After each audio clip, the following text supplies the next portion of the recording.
Maligayang bagong taon po sa inyong lahat. Nandito na naman ako para batiin kayo.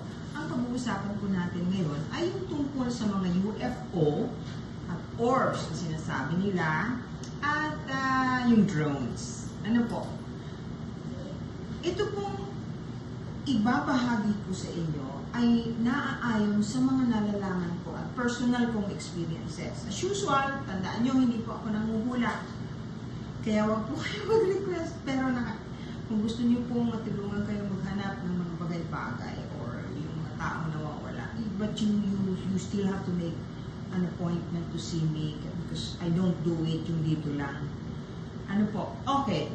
Laganap na po at very well publicized sa lahat ng platform ang tungkol sa mga unidentified flying objects.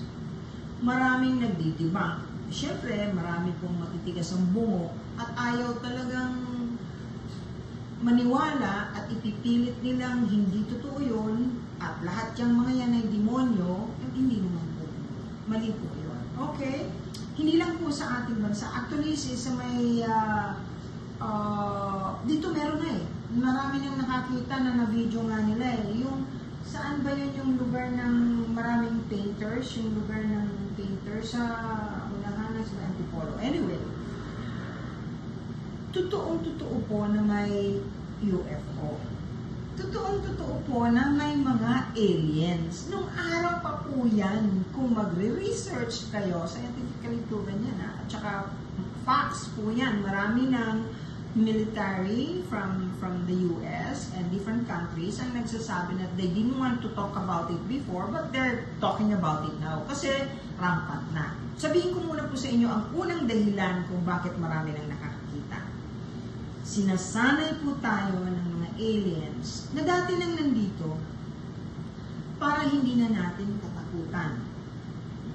Alam nyo, nung araw pa, andyan na sila.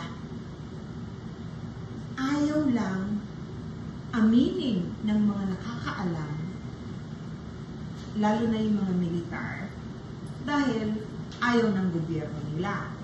Yung mga tao naman na nakakakita, ayaw din magsalita kasi bihira naman ng mga taong maniniwala.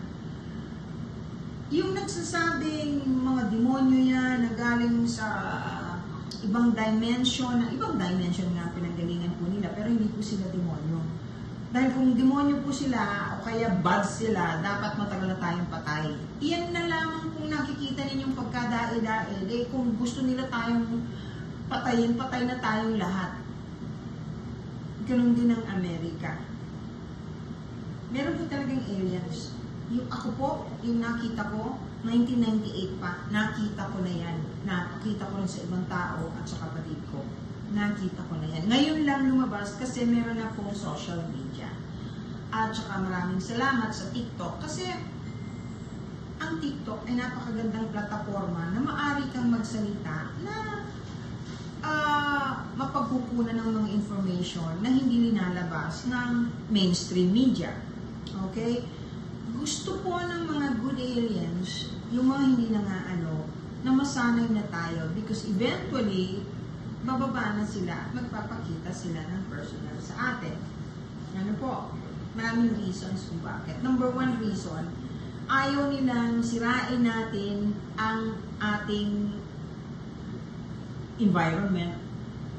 Ayaw nilang magpatayan tayo. Ayaw nila ng gera. Ayaw nila. Pinipigilan nila yan. Ayaw nila. Sinisira nila yung mga gamit na makakamatay sa mga tao. So, huwag po kayong mag-alala. Bihirang-bihira po yung UFO or aliens na bad.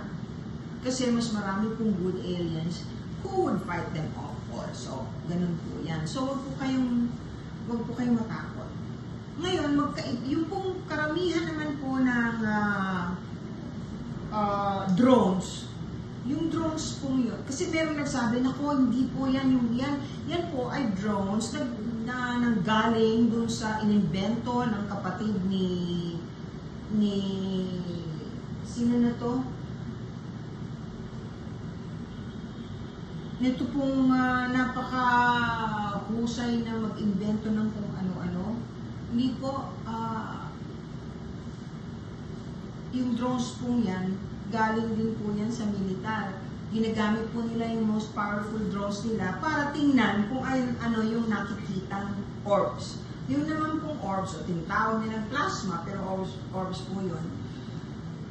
Pagka tinangka nilang habulin, maski ilan pa sila, hindi naman po sila nakakaabot. Ano po?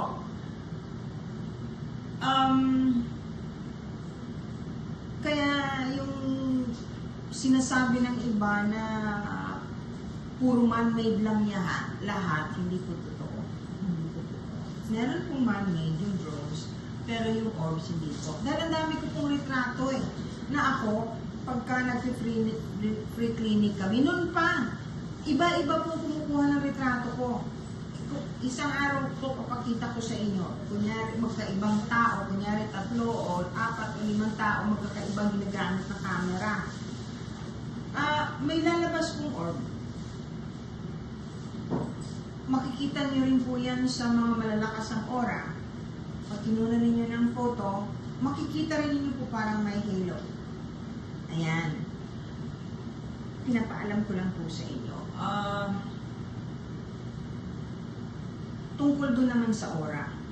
Alam niyo, hanggang ngayon, ilang pa rin po ako doon sa mga mag-asawang kumukonsulta sa akin. Lalo na pagka nagtanong na tingnan nyo nga kung nangangaliwa ang mister ko, patay kang bata ka, kasi nakikita ko po yan pag nangangaliwa. Kasi ang aura ng mag-asawa ko ay buo, magkasama yan. Parehong halos ng kulay. Depende lang kung merong may sakit. Pag wala pong sakit, pareho talaga ang kulay nila at saka hindi magkahiwalay. Pag nangangaliwa ang isang tao o isa sa mag-asawa, yung imbis na magkadikit, may awa. Tapos, mas malayo yung nangangaliwa kesa dun sa normal na nagmamahal. Yun. Kaya po, dapat matutunan ninyo kung paano makakita ng aura kasi pwede niyo pong pag-aralan yan. Normally, pag nagtuturo po ako ng astral traveling,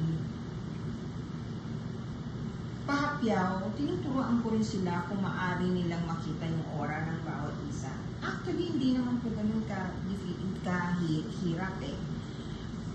Kaya lang, kailangan huwag kang pala masyadong do not overthink it, do not overanalyze it, because the minute you do, wala na.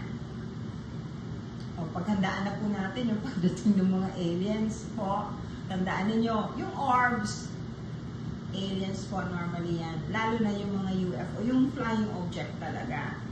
Yun pong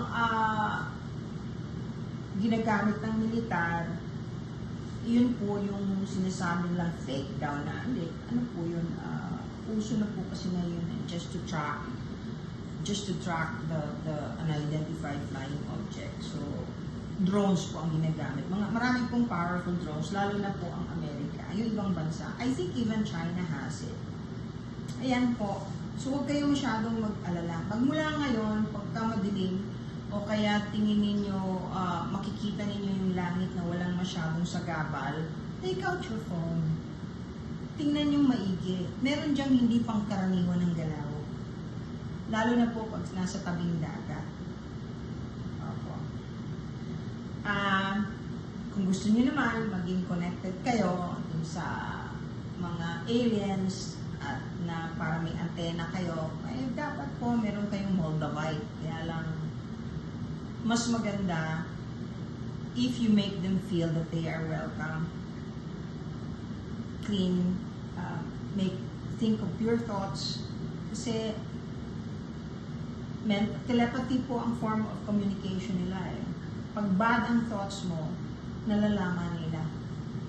So think of pure thoughts. Yun lang po. Happy 2025. God bless everyone. Pinagdasal ko po kayo kanina. Lahat ng nag-request. I love you po. Bye.